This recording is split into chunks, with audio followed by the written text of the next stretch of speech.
ينفقون أموالهم رئاء الناس ولا يؤمنون بالله ولا باليوم الآخر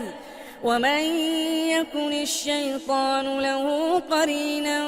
فساء قرينا وماذا عليهم لو آمنوا بالله واليوم الآخر وأنفقوا مما رزقهم الله وكان الله بهم عليما إن الله لا يظلم مثقال ذرة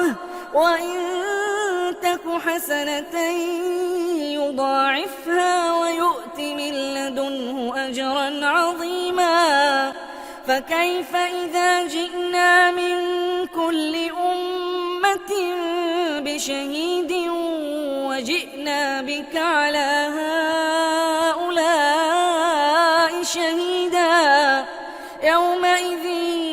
يود الذين كفروا وعصوا الرسول لو تسوى بهم الأرض ولا يكتمون الله حديثا يا أيها الذين آمنوا لا تقربوا الصلاة وأنتم سكارى حتى تعلموا ما تقولون ولا جنبا إلا عابري سبيل حتى تغتسلوا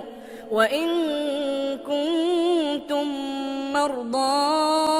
أو على سفر أو جاء أحد منكم من الغائط أو لامستم النساء